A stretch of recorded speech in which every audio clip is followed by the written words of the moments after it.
So we're ready to go now. So I'm Simon Adams. I'm the Managing Director of Health Watch Worcestershire, and I'm going to be chairing this morning's NHS Question Time with our panel. Just before I ask our Vice Chair to formally open the event, and just go through some of the housekeeping rules. So for attendees, only the Chair, the panellists, and our British Sign Language interpreters, and an attendee, if you're invited to speak, will be on camera. And I need to tell you the event is being recorded and broadcast live. Morag, one of our members of staff, is controlling the webinar. And if you want to make a comment or ask a question, please use the chat facility as opposed to raising your hand. And my colleagues are monitoring it, and we'll do our best to respond to your comments and questions.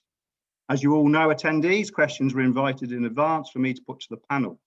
If it's your question or something you're interested in and you want to respond to the panel's answers, please use the chat. If I can just introduce Alison and Sarah, our British Sign Language interpreters this morning. You will see them on screen and you'll be able to see them working. Please be mindful of them. You can see they're working obviously because they're hands, and just try and adjust your delivery so they can keep up with you. This morning, our chairman, Peter Pinfield, sends his apologies. He's recovering from an illness and couldn't be with us. But now I'll hand over to Joe to formally open the event. Hi, I'd just like to welcome you all to this Question Time event. Obviously a direct result of the COVID pandemic, and it's just a way that we thought we could help the people of Worcestershire hold the NHS to account for service delivery. Thank you very much for giving up your time at this incredibly busy time of the year. And I just hand you back to Simon and let the Question Time event start. Thank you. Thank you. So we've panelists, we've themed our questions for you into, I think there are 10 areas. Whether we'll get through them all or not remains to be seen.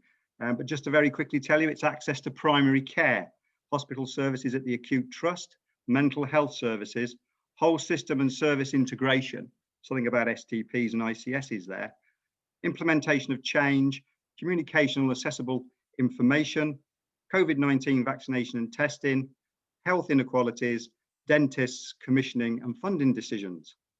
And before we get to those though, could I ask the panelists to introduce themselves? No more than 2 minutes. Please be focused because of the time. You can see we've got a lot to get through. And in doing that, one of our first questions, and this might set the context, I think, for the event really, is what are the panel's views on the balance of central or local decision making and control during the pandemic? And would the CCG and GP surgeries have welcomed more local decision making? And I guess with that, I'll turn first to Simon to introduce himself.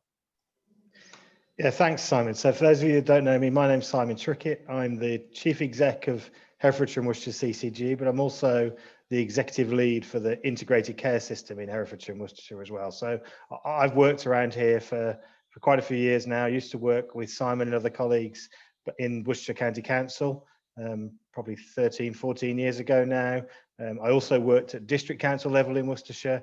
And for the last 13 years, I've worked in the NHS in a range of roles really across the former Primary Care Trust. I worked for Sarah in the Health and Care Trust for a while, and I've worked mainly in the CCGs for the last 10 years across, starting in South Worcestershire, then across the 3 Worcestershire CCGs, and for the last 2 or 3 years working across Herefordshire as well. Happy to, do you want me to make a start, Simon, on the question as well then? So around the decision making. Sorry, you're on mute. I can lip read. Yeah, I've got 2 screens. I know you're very good. So you do want me to do the question? Yeah. If you could, because probably that'll set. I think you'll set the context, and others can follow then. Yeah, I mean, as always, there isn't a straight answer to that type of thing. We've welcomed it. We have to put this into context, don't we? What we've been dealing with in 2020 is, you know, an absolutely unprecedented event, certainly in our era, in our generations, and we've remarked a lot of us that actually this is a once in a career type thing that we're dealing with and managing with. So there isn't really a rule book. Clearly we've had, we've spent a lot of time in the NHS on emergency planning and preparedness. Actually, I look back over my time in the NHS. We've also spent quite a bit of time on flu planning and pandemic planning. but it all became a reality, didn't it, in January, February time this year, and then it's remained with us through the course of the year. We also need to understand, within the national NHS, it was designated as what's known as a level 4 major incident, which is the highest severity. And you can understand why, can't you, given the way events have proceeded. So, you know, the national framework for the National Health Service, which of course we all work for, is that in a level 4 incident, there is a much greater degree of central command and control than there would be in a more localized instance. So that's just the rule book. That's just the way it works. Having said that, I do feel we've had a degree of local autonomy, and certainly the most impressive thing for me throughout the whole of 2020 has been the cohesive collective response that we've had. So the way that Sarah's team, Matthew's team, Paula Furnival's team, the GPs, the voluntary sector, Health Watch, and every other partner that we've got, the way that people have worked together to interpret that national steer into local solutions and answers in Worcestershire has been really, really impressive. So I don't think it's really held us back. I think we've worked within what is a fairly standard national framework, and we've tried to make that work locally for Worcestershire. I certainly haven't viewed that as an impediment. Okay, Simon, and we're going to have some more questions about that later on, I think. Sarah. Hi everyone, I'm Sarah Dugan, Chief Executive, Herefordshire and Worcestershire Health and Care Trust. Do you want me to comment on the same question, Simon? If you agree with Simon, then yes, yeah. But from your perspective in your organisation. Yeah, I mean, I would agree with everything Simon said. I think, as always, it's had to be a balance of both, hasn't it? I think because we're in a level 4 incident, the national involvement and direction has been really important for continuity and consistency. But equally, I think we have been, as Simon's alluded to, as partners, been able to make some of the decisions about how we do things collectively. And I think it's really brought everyone really close together with a common purpose. And I think that's been really positive at all levels in our organisation. Okay, and Sean, can I ask you to introduce yourself? Thank you. Yeah, good morning. So my name's Sean Pike. I'm a GP in Redditch, and as of last Thursday, the immediate past chairman of the local medical committee for Worcestershire, which is a GP representative body. My current chair obviously would rather I did this than him because he's only 3 days in post. Coming back to the question, I think Simon has perhaps been a little modest. I think our commissioners have been consistently at least a couple of weeks ahead of the national steer, and that's been to the immense benefit of the people of Worcestershire in particular, and for us in general practice has been massively helpful. I know we've not got everything right and we've not done everything the way that you would have liked it, but we've done the best we can under trying circumstance, and I hope we've done as good a job as we could have. I'll wait to hear the questions. Thank you. And then Matthew. Thanks, Simon. Morning, everybody. My name is Matthew Hopkins. I'm the Chief Executive of Worcestershire Acute Hospitals Trust. I think the only thing I'd add, in addition to the points that colleagues have made, is that a level 4 national pandemic, a national major incident, does come with some operational challenges for us locally. And the one example that I would give was that in being able to get the oxygen supply right for our intensive care units at both the Alex Hospital and at the Worcestershire Royal Hospital, it did require us to work very closely with the national team to make sure that we had adequate oxygen supply, which was all those months ago, back in April, quite a significant risk for us. And we've also had to work closely with the National Incident Response Team around scanning capacity. So we've had some difficulties with being able to get what we'd like to have done, because scanning capacity, so the mobile scanning units were moved to the Nightingale hospitals, and that caused us some operational difficulties. So whilst I agree with all of the points that colleagues have made, I think it is important for people, for the audience, people watching this morning and asking questions, to realise the scale of difficulty we've had locally in our acute hospitals to be able to meet the demand of sick patients coming in through the door. Thank you. So before we move on to our first topic for discussion, which is about primary care, as I said, and can I just remind those who've joined that if you want to ask a question in response to anything that the panelists say, please could use the chat function. Don't raise your hand, but use the chat. So start off then with primary care, and I guess this is one area that we've really had more inquiries about over the COVID period than any other, than bar perhaps mental health, Sarah, and we'll come back to that. But Sean, one of the questions, start with you, I think, as you're the GP. I mean, I think this comes from an older people's forum in the county, this question. It says, why have all GPs stopped seeing patients face to face? And we know that's not the case, but I think that's probably a perception out there.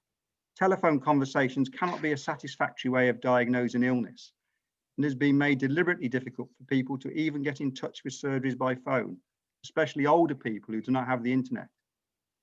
And the question is it not difficult to make it possible to see patients by keeping your distance and by wearing masks and using hand gel? Every other business has managed to do this quite successfully, and you seem to be managing it for flu vaccinations, for example.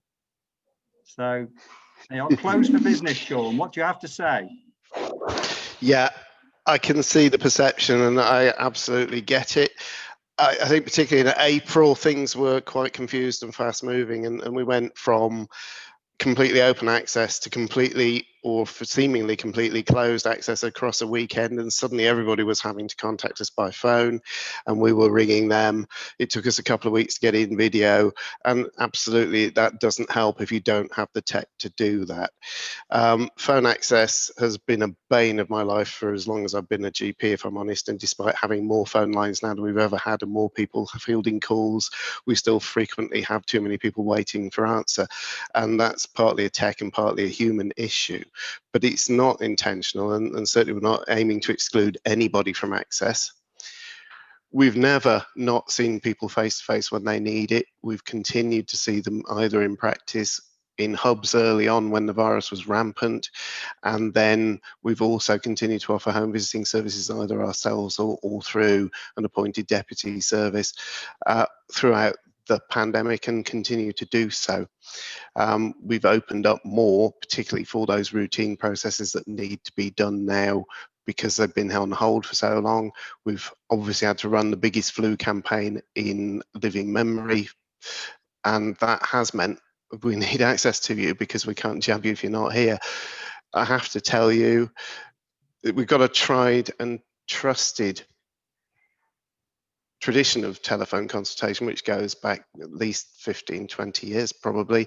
It is broadly safe, and when it's not safe, we do bring people in. That has taken longer and been more difficult under current circumstances, and I'm sure you would generally understand why. But if you're feeling excluded, we feel that deeply, and we'd like the help of anybody that can offer us assistance in either getting tech to people or people to tech if that's necessary. And we will prioritise people who only have landlines for phone calls, and if they need it face to face, as you would expect us to do.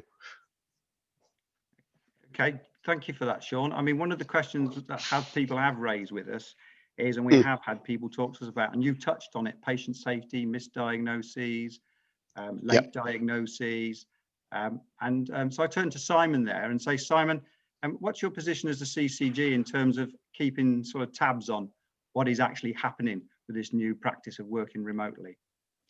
Yeah, I mean, as you alluded to at the start, Simon, it has been the subject of a lot of debate, particularly over the summer and the autumn. So I think people were very accepting in the first few months because of the emergency nature of what we were responding to. As time has gone on, this has been something that's raised some concerns. I mean, I'd echo all that Sean has said. And also from a CCG point of view, so the commissioner, the arranger of primary care, we've done a lot of work with the practices and with the primary care networks on trying to support them. I think it's a fair point to say that there are some hotspots, if you like, where the telephone system in certain practices isn't as good as it could be. Yeah, there are a small number of practices that haven't quite got the balance right between face-to-face appointments and virtual access, and we're working with them. And actually what's been encouraging has been the way that within primary care networks, neighbouring practices are working with those that have found this harder to adopt and to implement as well. I mean, we have seen it's been an enormous change, hasn't it? And we've commented a few times that we almost had 10 years worth of transformation within possibly 10 days, a month. We really turned on its head the way of accessing this. So we work really hard with the GPs to understand changes in referral patterns, to understand changes in diagnoses. We work with the specialists in the hospital and in the community teams to understand how the rates of referrals are varying and what might be the reasons behind that. And actually what we're trying to get, the best mitigation for this is the strongest partnership we can possibly have between the referring GP and the specialist that they're referring them into. So we've seen, haven't we, a huge increase in advice and guidance this year. So whereas 12 months ago, the most sensible route for a GP might be, right, let me fill this form in my computer and I'll send you to hospital. What the option that's now available is actually, leave it with me. I'm going to email the consultant. I might send him some photos. I might even send him some of your test results. And let's get a view back from the hospital consultant or even the mental health consultant or whoever, the specialist, and they can determine what the best route of action is. So hopefully through this, we are moving just to generally a more sophisticated approach. And that's the best mitigation to try to make sure that people don't fall through the gaps. Okay. One of the other questions that people have raised is around continuity of care in primary care, and that's both with GPs and Sarah with district nursing or community nursing, I think we call it now. So if we just look at the GPs, one of the questions came in about annual health checks, and was a question from Speakeasy was, why can't people with learning disabilities choose a preferred GP for their annual health check? They need to see someone who is familiar with them so they do not have to keep repeating the information. And this flags up something else. This only happens in some GP surgeries at the moment in Worcestershire.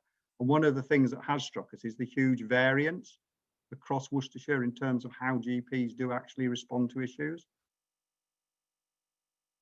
So, Simon, is that in terms of, or Sean, from point of view of, I guess, seeing this, having some continuity of care and people seeing the same GP? Okay, I'll pick that up quickly and then maybe Simon come in.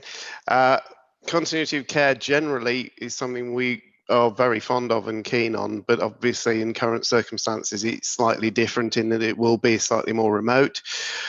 Going specifically to learning difficulty in my own practice, absolutely, we have a dedicated GP who does the work and who knows all of our learning disability patients and fondly looks after them. And I very much hope that that's something that we would encourage other practices to do. But practices have to work within their resource and their skill set. So some practices won't be able to offer that degree of dedication, but I'm sure that's something we would support encouraging practices to look at if it's a major concern. And I'd be interested to hear how big of a problem you as Healthwatch feel that this is, so that we can maybe take that back to colleagues and properly discuss. I think generally people would tell us that continuity of care is one of the reasons that they would want to see the same GP and the current systems have almost, I mean, somebody said to me, they've redefined the relationship between the concept of a GP that they knew and went to. Yeah. Okay, so I entirely understand that. And I think we are, as Simon alluded to earlier, working in more sophisticated ways. And it's not always the GP you need to see. Certainly for my asthmatic and my diabetic patients in particular, they are far better served by my excellent advanced nurse practitioners than they are seeing me. They know them inside out and backwards. We try to give them more time with the patients than I could afford. And generally, I believe most of our patients would tell you that that actually does work much better, and that continuity serves them far greater than just seeing me regularly. But I think for other patients with other more complex issues, yes, their own doctor is very much their first port of call and should always be so. And I would hope that we still encourage that. Okay. And if, in terms of primary care within the community, Sarah, moving away from GPs, people talk to us about the community nursing service and talk about having, you know, not seeing the same nurse, so having to re-explain themselves to a nurse, the same sort of thing that you'd be familiar with. Can you shed any light on that for us? Yeah, I'm not sure if you're talking about during COVID, Simon, or more generally. I think historically there have been some issues raised about continuity, and we've realigned the teams who are, as you know, working in neighbourhood teams very closely with their local general practices in the primary care network. I think in COVID it has been a bit more challenging because obviously we've had to deal with some staff have needed to shield themselves under the rules. Some staff have been isolating on occasions, and whilst staff sickness is actually fairly low overall through the COVID period, I think that has caused some additional challenges. But I think, as Sean said, continuity is really important to us, so we will do everything we can to maximise that for our patients. But I think it has been a bit challenging over the last 6 months. Okay, thank you. And Simon, just before we finish off on this, Sean made a comment about how his surgery deals with those people who need annual health checks from the learning disability community. Is that something that the CCG could again have a bit of oversight of and see if they could try and ensure that everybody gets that service?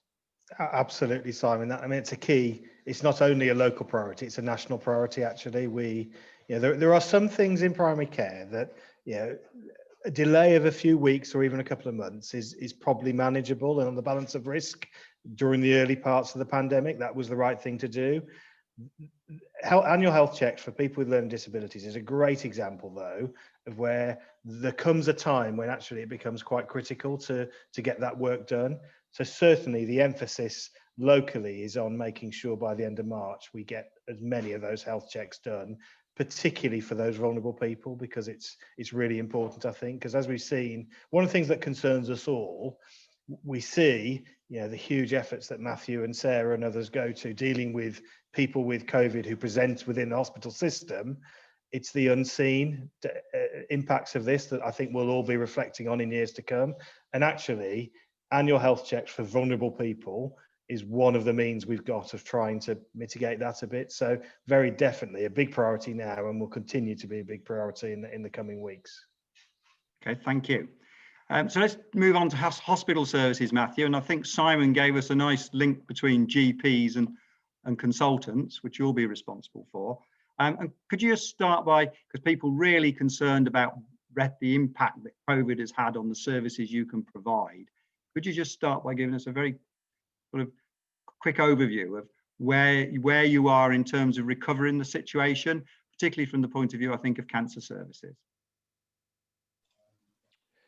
Yeah, thanks, Simon. So I think the situation has been pretty terrible, frankly, for whole different groups of patients, despite the best endeavours of the whole of the health and care system across the county. And during obviously the first wave, we were instructed,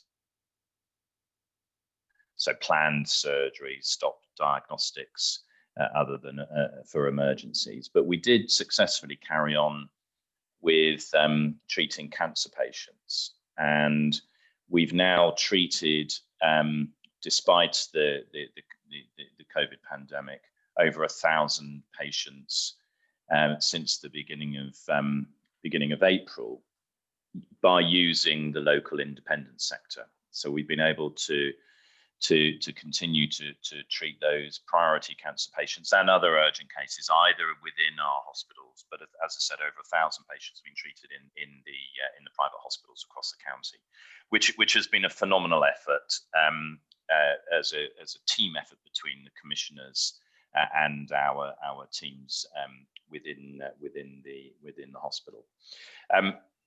So that's been good, but there's no doubt that many people across the county and indeed across the country have suffered and experienced delays in treatment. We had a waiting list at the hospitals for routine planned surgery. of around 34,000, I think it was in January. So 34,000 residents of the county on the waiting list. That has now risen to 42,000. We had nobody waiting over 52 weeks. We now have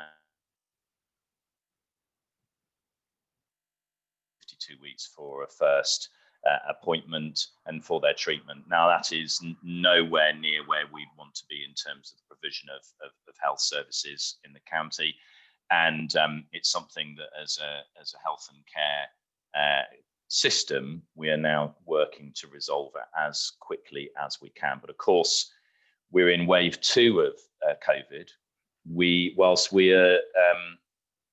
are not yet at the peak numbers that we experienced in wave 1, I think it is important to note that the rate of growth of the numbers of positive patients in the county is continuing to rise despite the in hospitals, despite the reducing number of positive cases in the community. And we're seeing a 2 to 3 week lag between the numbers rising or changing in the community and an impact on patients that are positive coming into our hospitals. We're now up to 106 across our 2 sites.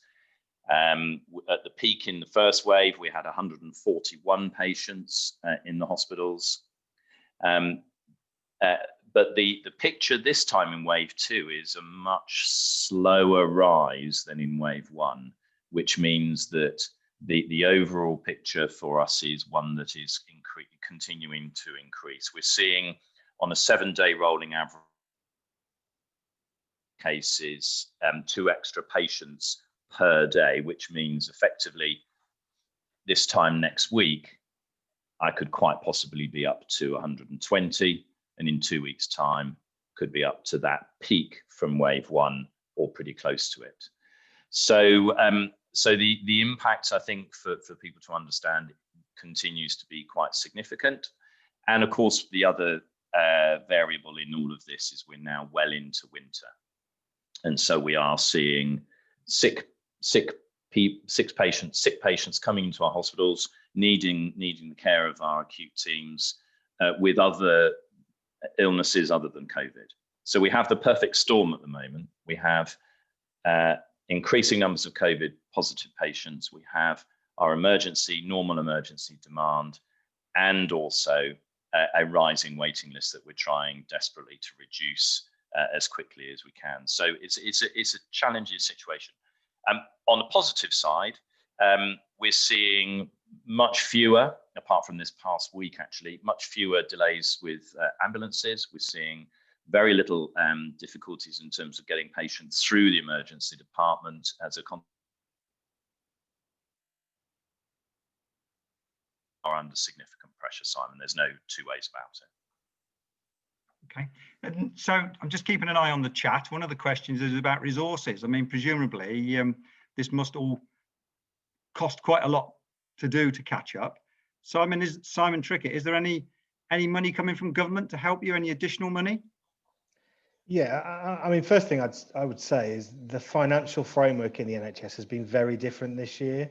And actually, we've put aside a lot of the efficiency challenges that we had, and we've just been able to focus on actual spend. And I don't think you can criticise the government or the Treasury for the financial support they've offered in year to the pandemic, because we've been able to incur the costs that we needed to incur, and we've been able to claim those costs back. Having said that, though, thoughts already are now turning to the new year, and some of the numbers that Matthew's described, we're almost going to have a parallel challenge, aren't we? One, the day job, and then secondly, this waiting list and backlog of people that haven't been able to have the operation or the treatment or access to the service that they've needed this year, and we're going to have to run the 2 in tandem. The early indications, you would have seen, as we did, the comprehensive spending review announcement from the Chancellor about a month ago. He did indicate, as I think he's alluded to in the question, that there would be £1 billion allocated to NHS systems to address the backlog. So we're waiting to see precisely what our share of that is. But certainly the financial resources are one thing. But as Matthew described as well, finding the additional capacity in terms of people and operating theatres and all the other things that go along with that to do the work, that's probably the other challenge as well. So we are expecting additional resources next year to deal with this, and the teams are starting to work through some of the plans and some of the options that will involve, I've no doubt, partnering up with people like our independent sector colleagues who do have some of that capacity available. So we're expecting to find out probably in the next month or so precisely what our share of that £1 billion might be in Worcestershire. Okay, and just going into the sort of operational detail now, Matthew, one of the issues that is very often raised with us is people knowing if, for example, knowing that if they're referred to a consultant, they're actually on the 14-day or 2-week wait to see the consultant, and the 28-day target for diagnosis, which I know I don't think is actually official at the moment, is it? But you're trying to achieve. So, Matthew, how do people actually navigate their way around this system? I'd like to bring Sean in on this as well, around GPs actually telling people what they can expect. Yeah, I mean, I think perhaps, Sean, if from a 2-week wait perspective, we are now, from a hospital perspective, much more responsive than we were in the first wave. So we are now, I'm just looking to see if I can find at the end of October, but I think in terms of what our performance was, but from a general 2-week wait perspective, we are responding much more effectively in this second wave, because clearly we've been instructed to maintain as close to what they would be in a normal December.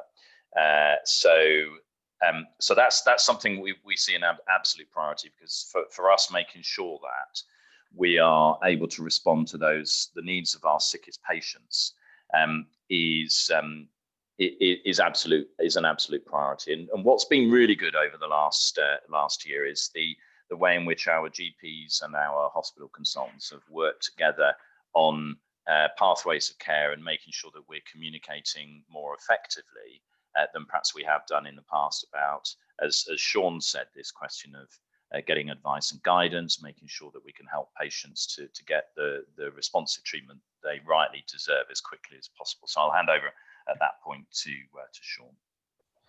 Thanks, Matthew. Yeah, I'd have to say the 2-week wait system, I think, throughout has worked as well as it physically could do. The only areas we really struggled with were the areas where there was very strong central advice that procedures like endoscopies could not be done for the COVID risk. That's now catching back up very well, and I think it's working as efficiently as it possibly can do. Our constraints perhaps are more about patients actually presenting to us in the first place. Initially, I think because they were afraid of COVID themselves.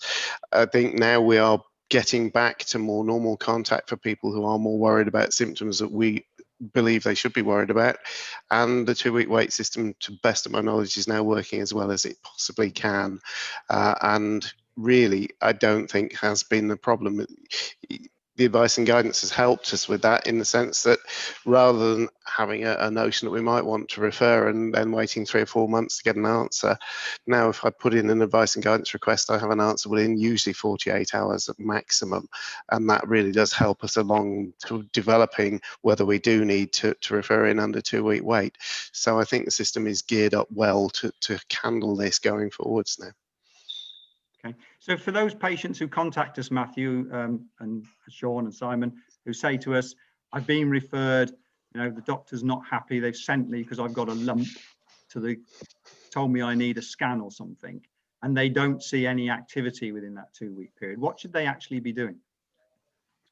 So I think in all situations of that type, I'd really encourage patients to make contact with our PALS service, our Patient Access and Liaison Service, to query where that patient is in terms of the clinical triage and the diagnostic test process if they're waiting for a scan or a blood test.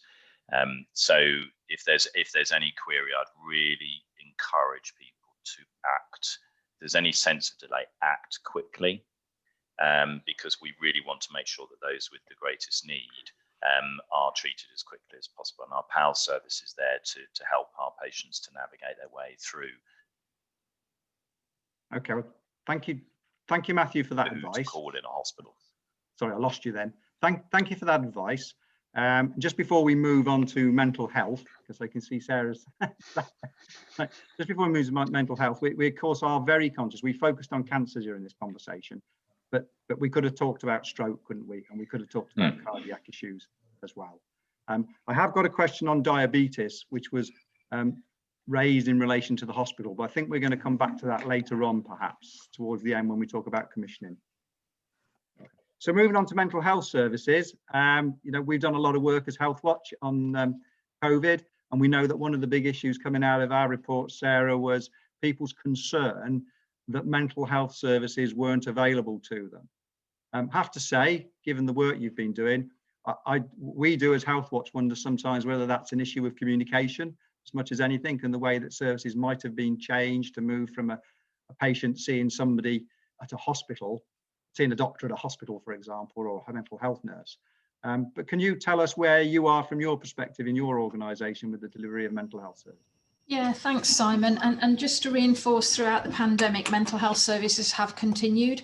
Our inpatient areas have been as busy as normal, really, and occupancy still remains high on inpatient areas. We've seen quite a few shifts, though, with some of the community offer, and obviously because of the pandemic, we've had to change the way we offer the service, and I think that has caused some concerns for a number of patients. So as you'd expect, we've had to transfer a lot of our community contacts to phone or digital WebEx rather than face-to-face.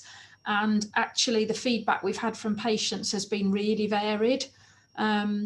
Jane Thomas is on the line from our community engagement team, and her team have done a lot of work with patients for different service groups to get feedback about how it's been received. And actually it's been incredibly mixed, whether people like the alternatives around telephone or digital. And I think overall, a lot of people would like to return to face-to-face. We have continued to see people face-to-face if that's felt to be appropriate, but we've also done quite a high proportion of community contacts through telephone and digital means, which, as I say, has been received differently.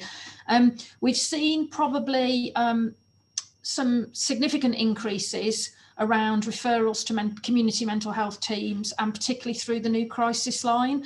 So we already had a crisis line in Worcestershire before the pandemic, but it has been strengthened through the pandemic and is now 24/7. And we've seen a significant increased number of people accessing the crisis line. And I guess of most concern to me, and I'm sure to Health Watch, the biggest increase has been for children and young people under 16 accessing the crisis line. So it's really good news that we've strengthened the telephone access for people to get prompt responses, but actually it's quite concerning that obviously there's quite an increase in young people seeking help.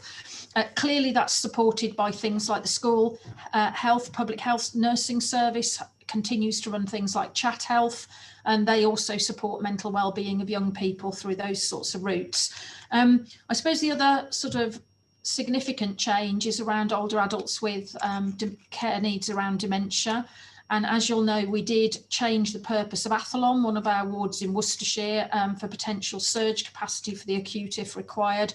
And we've actually strengthened the intensive support at home for older adults with dementia. So we still have older adult mental health wards at Newhaven in Bromsgrove. So we still have a full inpatient facility, but we have enhanced the community offer with the aim of keeping vulnerable people supported at home wherever possible. And some of those changes have been really successful, and I think we'll be keen to review them and use them moving forward. But I think overall the feedback has been quite mixed, whether although there is some access, people have not necessarily liked the methods of access that we've had to adopt during the pandemic. So we've got a lot of patient feedback on that we're looking at service by service to determine how we move forward as we start obviously to recover more normal face-to-face services over the coming 6 months.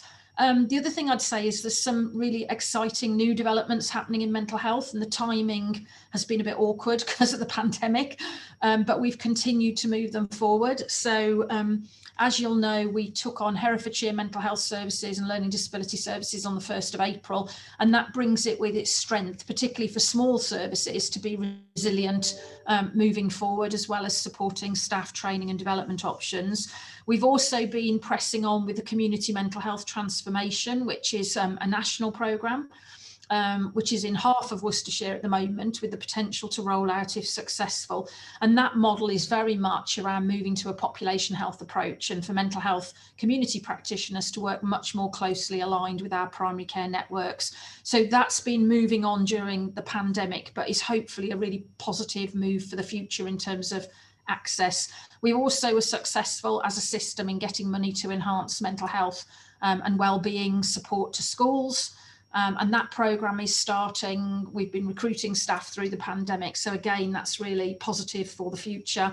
And we've also been successful in getting a large amount of capital money from the national team to enhance our inpatient environments and to make all rooms en suite over the coming years. So it's been very challenging. It's been different modes of delivery which have been received in different ways by different people, and we're reviewing that quite heavily to decide how to move forward.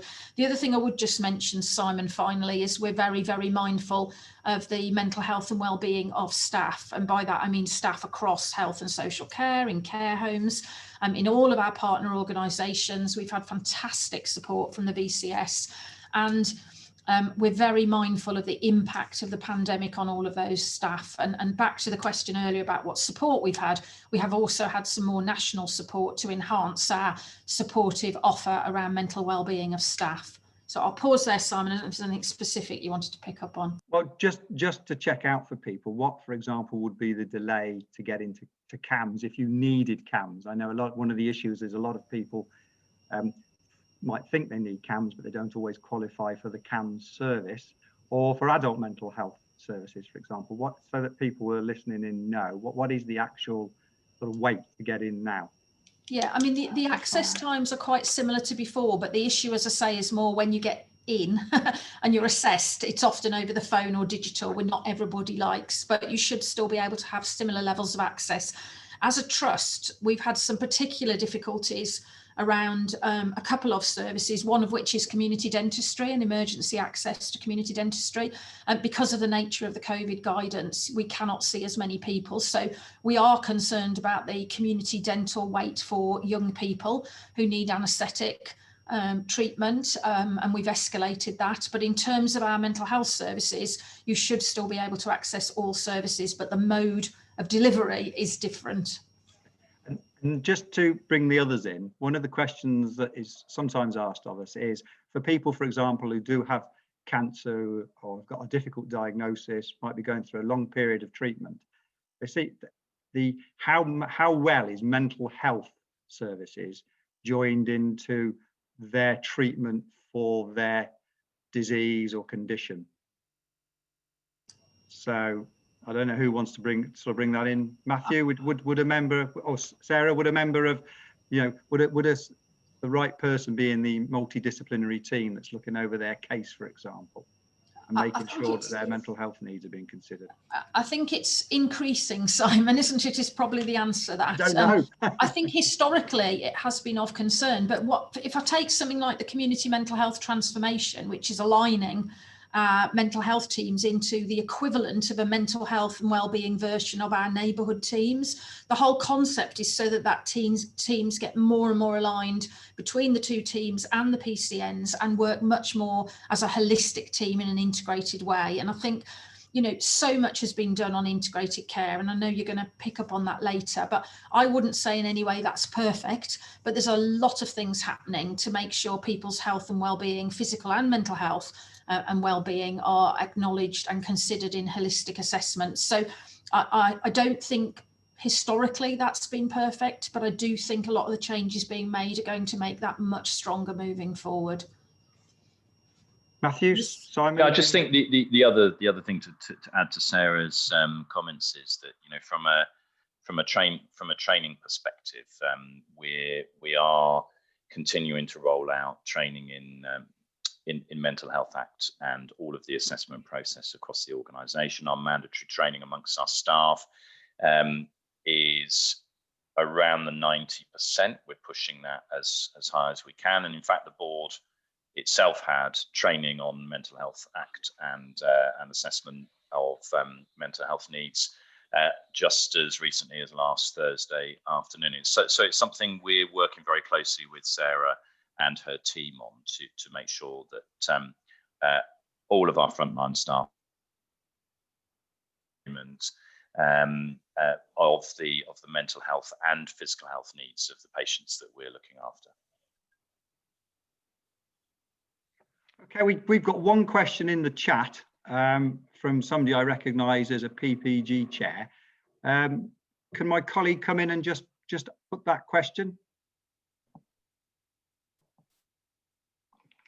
Yeah, hi there. So we have a question in the chat from Julia Stanfield to all panelists, and she wants to know how are the mental health services coping and what is in place to help people support their own mental well-being? Can I help here? Because I think Sarah's really dealt with the first part of that question, but I think the second part and more maybe the low-level support for people who've got maybe need more low-level support. Could you just talk about that for us? Yeah, I mean, it depends what people want to access. And as you'll know, there's actually quite a wide range of places where you can go for support around mental well-being. There's quite a lot and an increasing number during the pandemic of national apps, support groups online. I appreciate a lot of it is online, which doesn't suit everybody, but certainly there are a lot of digital options that people can access more freely now than they could historically. I think locally, obviously our IAP service, the Improving Access to Psychological Therapies, is an open service which people can self-refer into, and we've seen good uptake of that during the pandemic period if people want to talk through their issues. And also that service will do an initial kind of triage of people's needs and support them. I think on our website, we try and put quite a lot of information on around self-support and how you can access all those different options. But I don't know if Jane's got a specific thing, Julia, sorry, has got a specific question in mind that we could respond to, but there are a lot of offers on the various national and local platforms or via the IAP service. Yeah, and that's a good point, Sarah, about any questions. Anybody who's got a question can always take it up with us through Health Watch, and we'll take it up with any of the panel members after the event. Can I just quickly pick up the general practice side of that, Simon? Very quickly. So a lot of low-level mental health obviously does present into general practice as well, and we would absolutely support Sarah's approach. The IAPT approach is something we're very keen to direct people to. The Worcestershire Healthy Minds service links together a number of offers of support and help, and the website is certainly helpful for the self-help bit, and the CAMS equivalent is equally good. So again, we will absolutely direct patients who are struggling into those areas for additional help and support. Sean, can I just explain what IAPS is, would you? Yeah, improving access to psychological therapies. It's those levels of counsellor that aren't formally psychiatry, but they're the people who do most of the spade work with low-level mental health and do it brilliantly. And I was anticipating that Simon would want to come in and mention the social prescribing that he's commissioned as a way of supporting people's.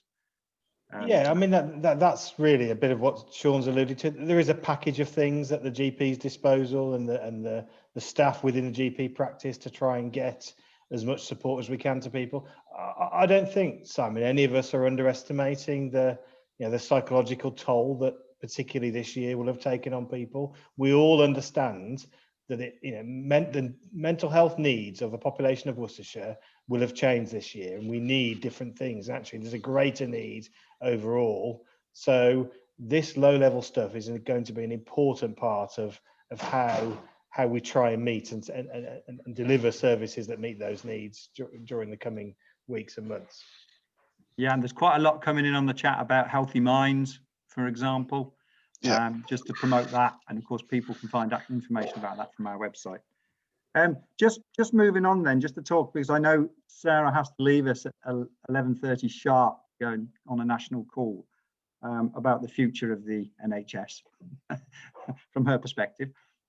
So just talk about, you've talked about a lot of change. We had a question in relation to all of that change, and it's really fundamental to it. It's about engaging with patients and the public during the change. But the question came in as coping with the pandemic has made it necessary and appropriate to introduce temporarily some new ways of working, which we've been referring to, obviously. Why are you so determined to embed them as permanent changes without consulting patients and the public about them before doing so? Simon, you probably as a commissioner want to lead off on that. Yeah, I'm a bit confused. I'm not sure there is anything. Well, I think it's the move to Yeah. telephone remote consultations, for example, would be one. Some of the discharge practices would be another. I mean, patients being discharged a lot earlier from hospital. I can respond, Simon, if you'd like me to. I can start. Yeah, Feel free. Please, Sarah. So I'm not determined to embed them. I'm determined to learn from the patient feedback we're doing as to whether they've worked or not. And then we'll take a view as we come out of the pandemic. There's a range of different issues, though. The community mental health transformation that I'm mentioning is a national pilot early implementer. So we have already committed as a system pre-pandemic to roll that out across the county. So as long as it works, so subject to evaluation. Other things like the additional community support for older adults with mental health needs is definitely a pilot, and we're evaluating the impact of that. And we would need to come back to much more formal public consultation if that was a long-term change. So we've got, and some people have really embraced the digital offer. So I guess the point is that we are trying to evaluate and capture feedback from patients all the way along the line. And as we come through the pandemic, we're going to have to revisit a lot of these things. I'm not for 1 minute suggesting, apart from the national early implementer projects, that we are sort of continuing without a discussion. We've got to reflect and think about how we want to move forward. But obviously in the pandemic, we've had to make some very fast changes to meet the needs that fit, you know, what we can do within the guidance. But that doesn't mean no, that we would continue without an evaluation and feedback. We would definitely be committed to that. Matthew, your indication? Yeah, thanks. Thanks, Simon. It's an interesting one, isn't it? Because one of the things that we've tried right in Sarah's organisation and mine with Simon that's been done, and 2,200 members of the public responding about how they've experienced services has been a major source of information for us to reflect on what works and what doesn't work. The other challenge for us is that some of the changes that we put in place have been mandated in the NHS long-term plan. I mean, this move towards use of different technologies to support patient appointments and follow-ups and so on. It has been an expectation that's been set out by the NHS with the support of the Department of Health and Social Care. So what we're trying to do is balance that tension between national mandate and feedback from people locally to make sure that we're getting this right. But of course, during the pandemic, we've also had patient, visitor, staff safety to consider, and trying to reduce the footfall in our hospitals has been a major part of the overall infection prevention and control agenda for us. So it's a difficult tension, but I think our ambition across the health and social care team, really, if in terms of the panelists, is to make sure that we're working closely with Healthwatch and the residents of the county to try and get this right. But we need to recognise that we are resource constrained. Technology does enable us to deliver services in a different way. It's not right for everybody, and I think it's about trying to strike the balance as best we can. Okay, Simon, before you come in, can I just ask you, because I mean, one of the issues that's very often raised, I mean, as you're right, for a lot of people, the remote consultations using smartphones or using the telephone conversation works perfectly well. But obviously there are some people with disabilities for whom, or they don't have access to digital, for whom they don't work. And I know the CCG is doing something about that. And Simon, it might be useful if you just outline for people exactly how the CCG is approaching that issue. Yeah, I mean, you're absolutely right, Simon. And also we know, because to be honest, video and telephone consultations aren't a brand new thing either. Sean will tell you that, over the last decade, really, lots of GP practices have moved to this type of triage system as GP manpower and female power in terms of the capacity has become a little bit more limited, and as demand has risen, what we've tried to do, what the system has tried to do, is to make sure the GP capacity we've got is directed at the right patients. And you want to be seeing a GP if you've got a complicated long-term condition with several facets to it, and you need that global overview of what's happening. If you just need somebody to review your medication, actually you're much better off seeing a pharmacist, and the telephone triage is the right way of organizing that. But as you say, Simon, it doesn't work for everybody, and there are lots of us that are comfortable using that technology, and there are some people that are really uncomfortable or unable to use it, and we understand that, don't we, collectively? I think building that understanding, trying to make sure we can be responsive and meet the needs of those people that aren't able to use the technology is really, really important. And that's something at the forefront of all of our minds, really. And I'll go as far to say that this isn't just about health services either, is it? We work a lot with our partners in county council and district councils. Similarly, this move to digital delivery has been a big theme, hasn't it, of lots of conversations we've had over the recent years. So I do think there is an onus on public services in general to get that story right around digital inclusivity. Broadband access and internet access isn't as good as it needs to be right across our geography, is it? And there is a whole piece of work the council are doing, I know, around fast broadband and high-speed broadband, but also the general trying to be as inclusive as we can. What we can't afford to do is any of these transformations, was the word I think used in the chat, to increase the health inequalities. And actually that's the danger and the risk, isn't it? So our focus is on using it for those patients that can benefit from it and can access it, but being very conscious of where there is an access issue and trying to find means and ways around that. And I think Sarah picked it up. The way in which this is actually referred to and described is really important for patients, because sometimes it feels like a done deal, and people feel they might be left behind. Is what is coming over to us. And you mentioned, a lot of other organisations have gone digital, but when they talk about how they'll deal with digital exclusion, it's, well, you can go down the library. Now, that isn't which may or may not be open. What we're looking for is some more innovative responses from the NHS than that sort of response, and I'm sure we're going to get it. Yeah. Very fair. Can I just pick up the GP bit just very quickly? We talk about transformation, temporary arrangements, and to be fair, the digital bit was coming before COVID, but COVID massively accelerated our push to do video consulting, for example, just as a way to try and make some of these things safer. Mindful of the exclusion, and we would never want people to feel that they can't deal with us by phone and then we can see them face to face as necessary. We always would offer that. What I think is important, though, is that we appreciate this pandemic isn't going away in a hurry, and going back to the days of crammed waiting rooms in general practice is very unwise. And so for the time being, we are going to be wanting to talk to you first before we bring you in, and then bring you in and see you in a timely fashion, rather than have you hanging about with a dozen other people all coughing and spluttering over you at the same time. And I think that's probably the key, is that we're going to have a blended general practice going forwards, and we will do more face-to-face as it becomes safer and wiser to do so. But still, for those that prefer it, the digital option is certainly going to be something we're going to be doing more of than we did before. Thank you. And just to round this off, this little part off, one of the questions we had from Action for Deafness was about access to emergency interpreters, remote interpreters across your org. I think there was a specific focus on the trust, Matthew, but across all the organisations that deliver the services, people who require it being able to access British Sign Language support. Yeah, So, I mean that's something. Sorry, Sean, dived in there.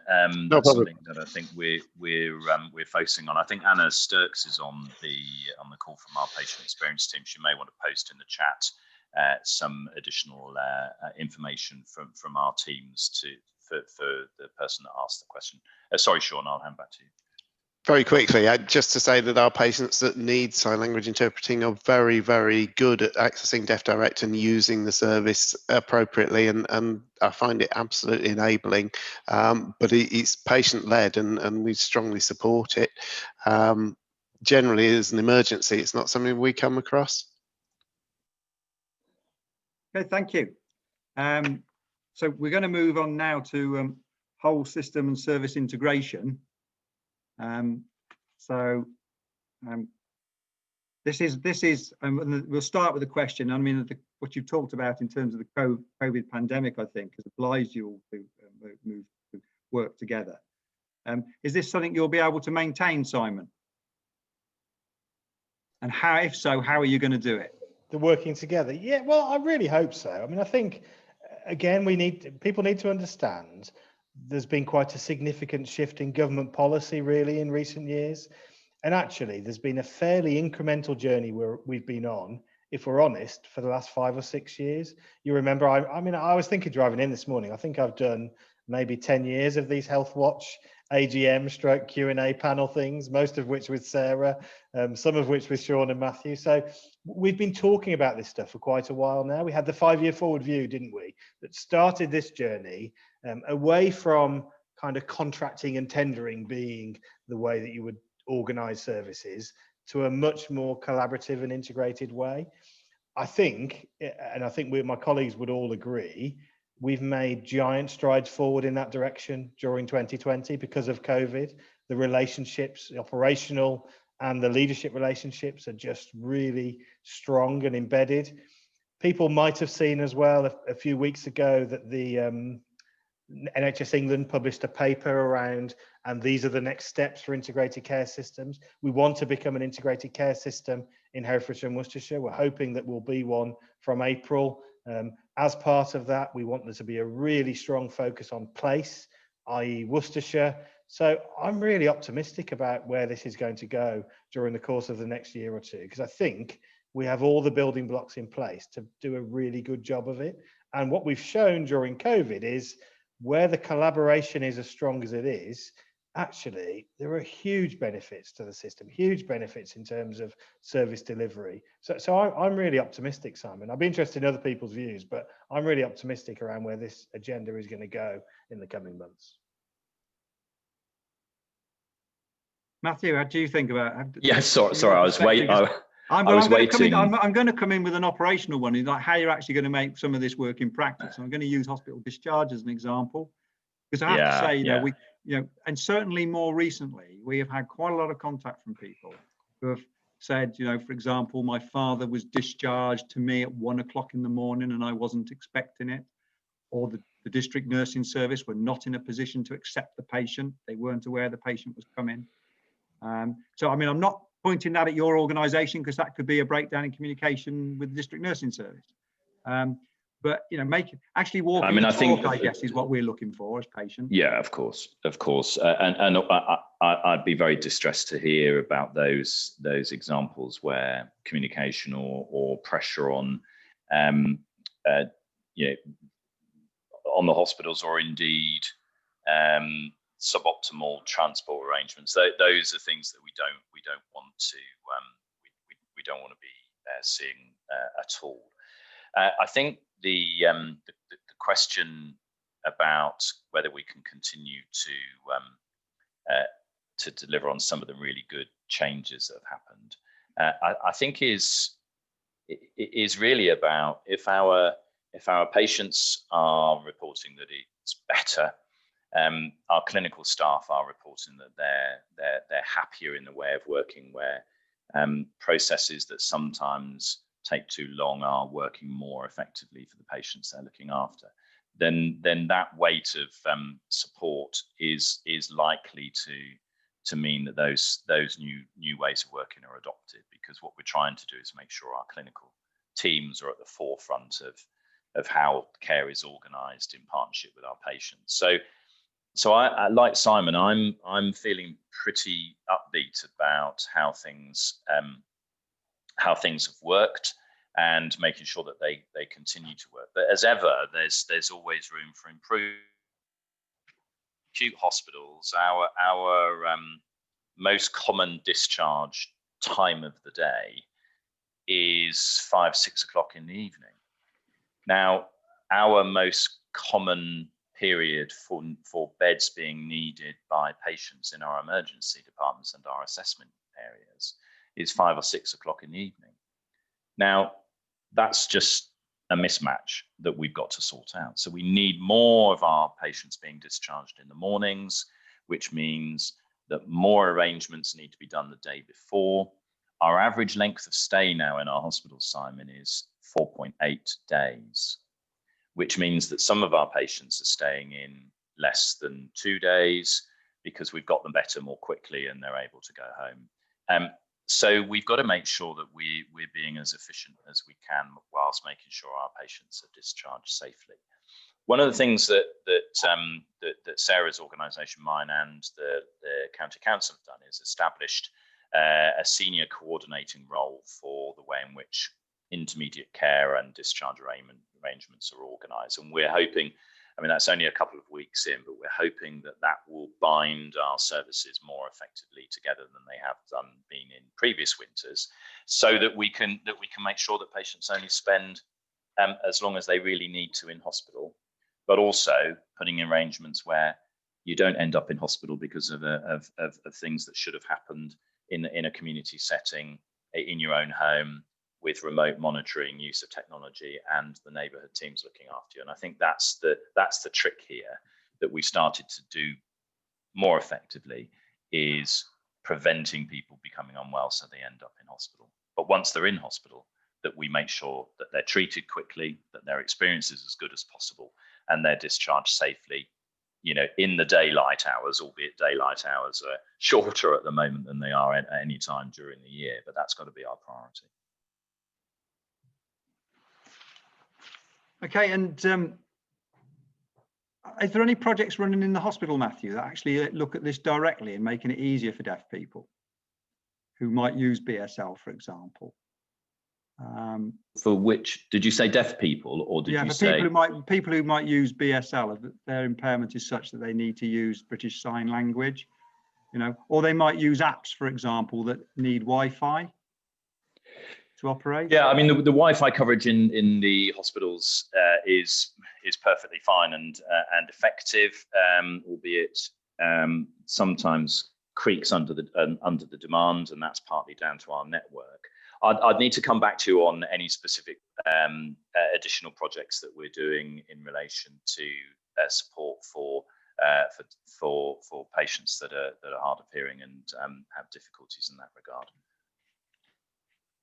Okay, and question we had from a cancer support group, but I think this applies across all charities, and particularly for carers, is the way in which you can integrate the carers and those charities into what you're doing to provide support. And I guess I'd start with Simon on that one, from a commissioning perspective. It's a really good point, and I think we're all very conscious, aren't we, of the impacts on carers. In fact, we've created a whole new set of carers, haven't we, this year, for people that have needed the help of family members or relatives or friends to look after them whilst they've had complications and other considerations because of the pandemic. I think that's one of the things for me, Simon, that's going to have to change across the system. I do think we are going to have to get a bit more specific around the support we offer carers. It's been a great example during the course of the last few weeks. We've been talking about the planning for the vaccination campaign.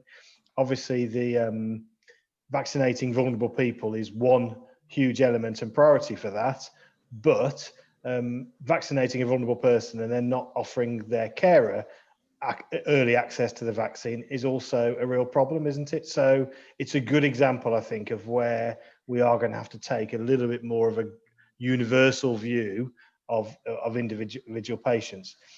I think there's a system issue as well, right across health and social care. So something we'll want to work with the council on. You know, there's a good carer strategy. Carol Camino and colleagues in particular are heavily involved at lots of levels in our integrated care system. But I think we probably need to look at the resourcing of some of this collectively across health and social care to make sure we've got that balance right. But please rest assured, that's very much on the agenda of some of the things that we do need to tackle. Okay. And do you see any other areas where, because I remember at the Acute Trust board meeting a week ago, one of the attendees flagged up to us, Matthew, that hospital discharge is now being handled as an integrated service under the lead of one person. So presumably that one person manages it. Are there any other areas where you're going to allocate one person to manage, to be the sole lead across a mixed service? Do you know? I think increasingly we'll see a lot more of that, Simon, to be honest. I'm trying to think of examples. I mean, the discharge arrangements are a good example. Increasingly, we're going to want our primary care networks to play a much greater role in oversight and management of the whole pathway. That there's already a really good basis and foundation, isn't there, with the relationship that the primary care network has with the neighbourhood teams. That again is a platform for further work on that. I think the other bit that we'll be changing in the new arrangements, we actually will be giving more empowerment and responsibility to Matthew's specialties as well. So particularly when it comes to planned care, we'll be wanting them to have a look at the whole pathway and we'll work out how this patient is best looked after. And the way we'll do that is the resourcing and the money won't just be on an activity basis. You get paid what you do. The resourcing will be more a capitated budget, i.e. a sum of money in return for a set of outcomes. And the job of people like me and Matthew in particular is to create an environment that clinicians, doctors, nurses and other professionals can work together to plot that through without necessarily having the financial considerations as top of their list. And I think if we look back on the last 10, 15, even 20 years, the financial considerations have been part of some of that context. So we are really hopeful that in this new way of looking at it, we can empower some of the professionals to look at some of these pathways in a very different way. Okay. And finally, it's one of the old chestnuts is where people are actually receiving their treatment on while we're talking about this. Back in the STP plan, I can remember us being told we were going to sort of be treated closer to home. As you know, there's always a debate about community hospitals, but one of the questions we've had from Speakeasy was, why are people being sent to hospital for basic blood tests? Couldn't they be carried out in GP surgeries, which would be a lot closer and more convenient to them? And keep people out of your hospital. Matthew, shall I pick that up quickly? If you can. I think you've got an answer to that one, Sean. It's this age-old capacity argument. So we have plenty of bloods of our own to do, which does mean we've sometimes been a little reluctant to take on work from the hospital. We've acknowledged that we are in extraordinary times, and actually it is far safer often for people to come to us than go to hospital. And I think we are now working much more to bring those tests that can be done to us to be done. But it's building the capacity to actually be able to take them all on, and some of the more complex ones, and particularly some of the ones that require specific timing to lab, can only really be offered through the hospital, and that will be a case going forwards and can't always be avoided. Okay, can I just ask you, while we're on this subject of service integration as well, diabetes, because that's something, isn't it, that can't be dealt with by any one part of the system. Yeah, you've got Matthew's consultants engaged in it, obviously GPs, nurses play a big role in it. I'm sure some of the neighbourhood team are engaged. So Simon, question for you. We've been without a support network in the county now for some considerable time, I understand. Where are we with it, getting one, so that patients can be feel engaged in the work of diabetes? And when is it going to happen? Yeah, well, that has been one of the things that's changed during the course of this year. And you and I, Simon, have both had emails from David Trigger, haven't we? He emails me every couple of months about this, asking the same question. And he makes a good point, doesn't he?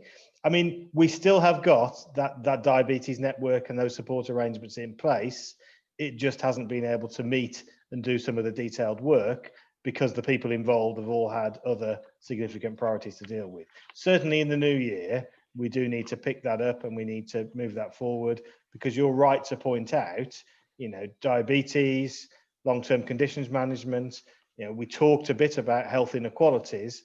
All those types of things are going to be a huge part of what we do moving forward. And diabetes is a great pathway where the preventative side of it could be a huge part of how it's managed. So we'll be very keen to pick that up as soon as we possibly can and move that forward. If we could, because I think there's a huge interest in diabetes services in the county. It's an area where we know that there's a bit of catching up to do as well, but we know you're on that. So that would be really useful. I'm going to turn now to health inequalities, because I wouldn't want this to end without having covered that off. So we know that Public Health England published its review on the disparities in outcome with COVID-19, and that identified quite a number of groups, including Black, Asian and minority ethnic, but those people who might be morbidly obese, those people who are diabetics, again, were at particular risk for that. So Health Watch has raised this as an issue with the Health and Wellbeing Board. We know that NHS England has mandated action locally. So Simon, could you just give us an outline of what the NHS response is going to be to this situation of tackling health inequalities? And I mean really not just sticking plaster over the COVID-19 issue, but actually getting to grips with how we can deal with those health hotspots in the county. Yeah, you're absolutely right, Simon. It's been a salutary reminder for all of us, hasn't it? The pandemic and the way it has disproportionately affected some parts of the population. I think it's a real wake-up call. I mean, firstly, you mentioned the Health and Wellbeing Board.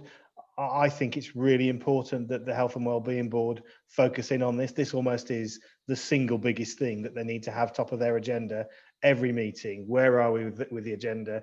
How do we understand what the inequalities are? What are the plans like to address those? How are they getting on with that? What's the resourcing? So I do think the Health and Wellbeing Board have got a critical role to play, because it's its widest sense, isn't it? We'll only tackle health inequalities if we tackle all those other things that have an impact on people's health and well-being. And by that, I mean housing, I mean employment, I mean open spaces and access to fresh air, access to exercise, I mean access to healthy food, I mean the number of takeaways that we grant planning permission for. All those things have a huge impact on health inequalities. So that's the first thing. I think the second thing, from a more NHS focus, we're trying really hard with the primary care networks to help build their local understanding of the inequalities in their population. So every primary care network in Worcestershire will have, courtesy of the public health team, a health needs assessment and an understanding of what inequalities exist in health outcomes across their patch. And then it becomes our job to focus on, so you'll hear this term mentioned all about population health management, which in its very simplest term is understanding people, families, groups of people within the population who can benefit from some kind of proactive intervention.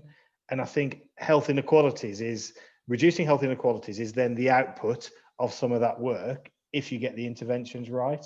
So all of our work around integrated care is going to have tackling that inequality much higher up the list. I think my final reflection would be, one of the things that in the 2012 Health and Social Care Act, one of the most significant changes was a shift of public health responsibility from the NHS to the local authority for good reason. But actually, I think we'd all reflect, we've probably lost some of the alignment around that, particularly in the work we do around preventative work. So the services that are on offer for people who want to quit smoking, the services who are on offer for people who might suffer with obesity and need some support with their diet or their exercise. All of that feels a lot less aligned than maybe it was 10 years ago. So that's why the Health and Wellbeing Board have got a critical role to play, because I think that's our best means of getting more alignment between our efforts, the efforts of primary care networks, the efforts of people in the hospital and other services, and the work that the public health teams are doing on the ground, usually at district council level. We've got to get more integration and alignment between all of that, haven't we, as well? Okay. So one of our concerns, Simon, about the Health and Wellbeing Board is there's quite a limited representation around the board in terms of making what you spoke about actually work. So if I turn to Sean as a GP, and Sean, do you feel involved in the work of the Health and Wellbeing Board? Because you're going to be fundamental to actually delivering a lot of what Simon talks about. No, personally, I don't feel directly involved in it, but that doesn't necessarily mean that we're not. My remit is much more about looking after practitioners and practices, so apologies if that doesn't quite cover the HWB. What I would say is that access to population health data and practice is the way that we make meaningful change. Primary care networks gives us a scale to do that better, because we're then serving a population of 50,000-ish, as opposed to my meagre practice population of 14,000. And at that kind of scale, you can look to make meaningful interventions for targeted groups of patients, but you can only do it with access to the data. So that's going to be the thing that helps us to become more effective. Okay, so going back to what we could do immediately, I know I said we're not looking for sticking plasters, what we could do immediately, and we know that some of your organisations in the health service are setting up patient support groups for BAME employees. So I think, Matthew, I've heard that your organisation is. Has there been any consideration around patient support groups for those population groups? Yeah, I mean, we've through the last 6-9 months been able to reach out to our BAME staff from a BAME background, and we now have a really vibrant network across our hospitals. We also have a network for from an LGBT background, and also from those members of staff living with disabilities as well. So we're really opening up as an organisation and wanting to be much more inclusive. The question of then support groups sort of ties into the points that Simon's made and Sean's made in relation to the overall approach to health and wellbeing across the county.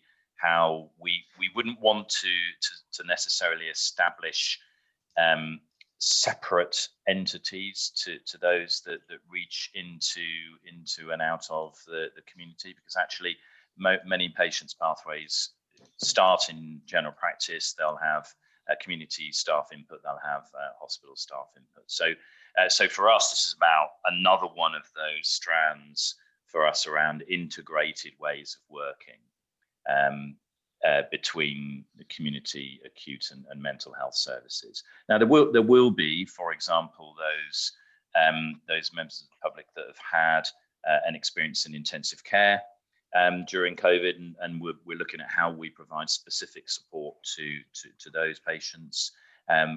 Clearly, we've got support groups for maternity services where babies have been in our neonatal unit for a long time. There's been stillbirth experiences as well. So we have a range of support groups already in place. The question for us is, how do we make sure that we're developing based on the needs of the population and doing it in an integrated manner? Yeah, one of the questions that we had, just to perhaps round this off, one of the questions we had was around the availability of culturally appropriate support therapy.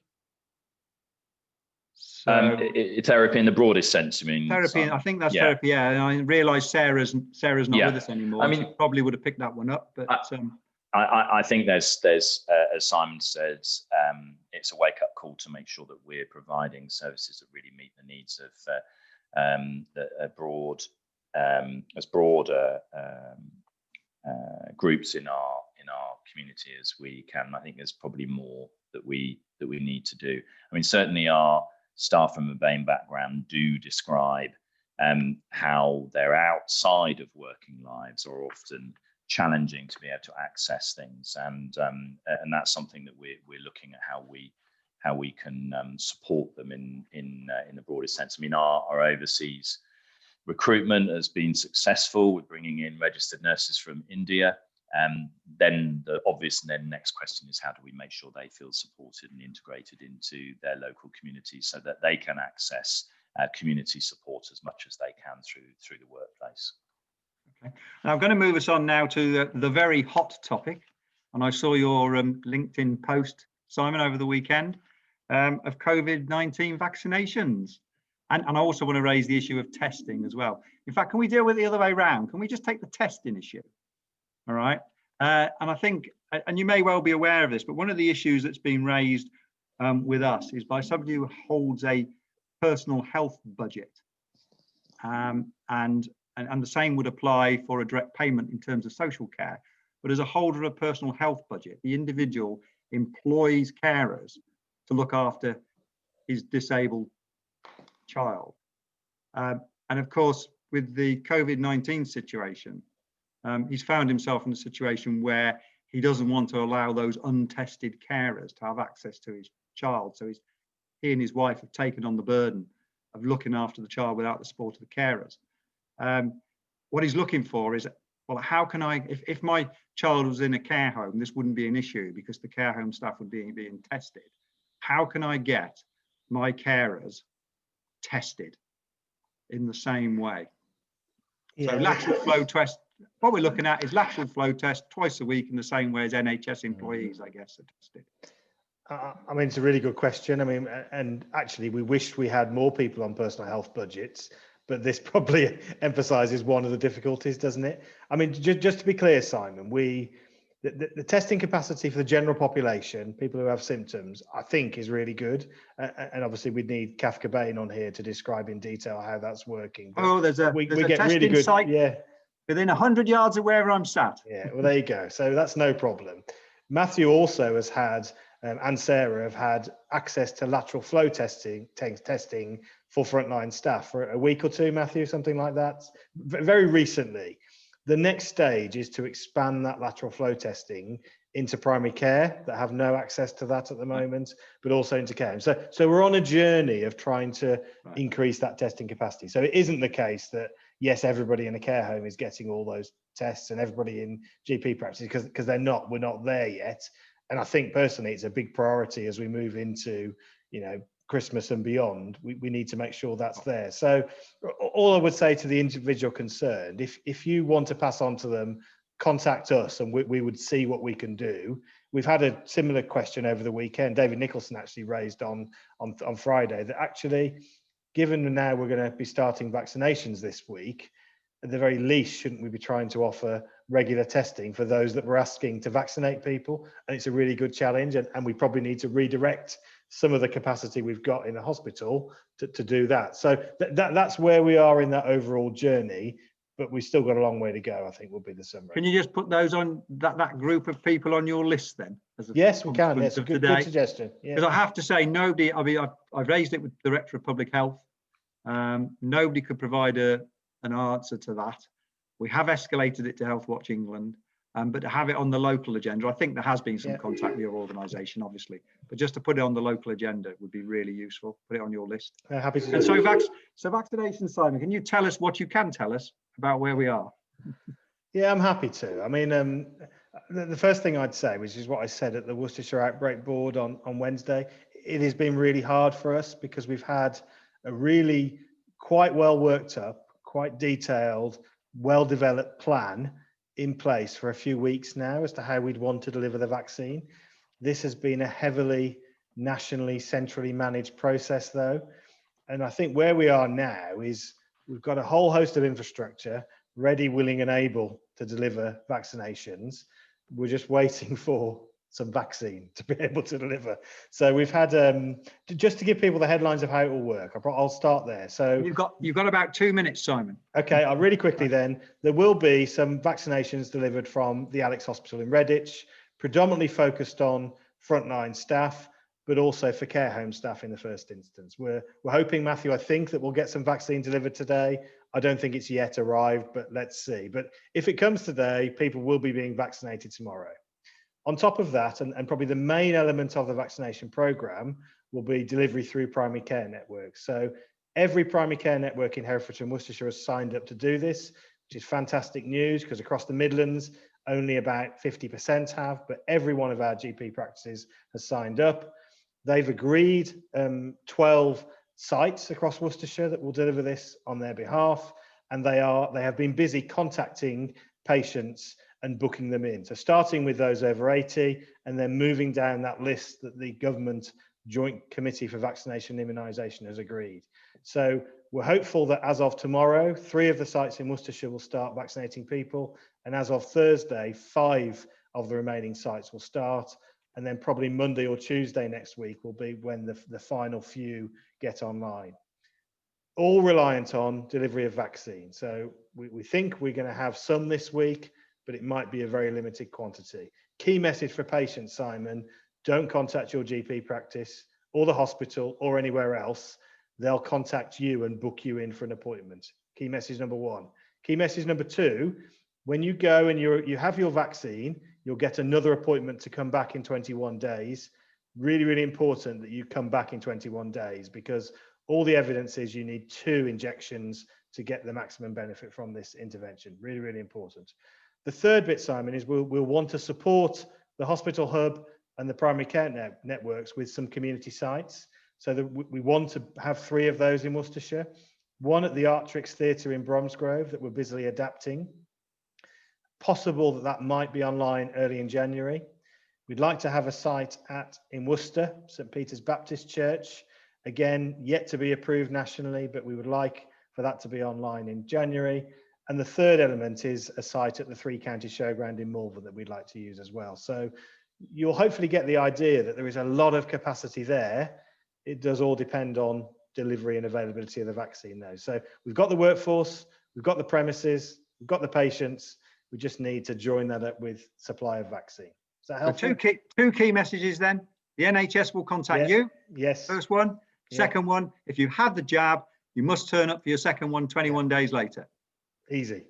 Right, okay. With that, I think we're going to bring this session to an end. There are some questions in the chat that we haven't got round to. We will actually pass those back to individuals, panelists concerned to get an answer for people. And I'd like to thank our panelists for giving us of their time and their candid responses to our questions. So thank you very much. It's been a pleasure. Thank you.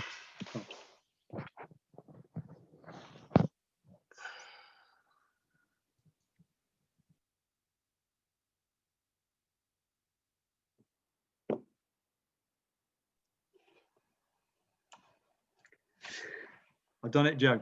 I know. Thank you very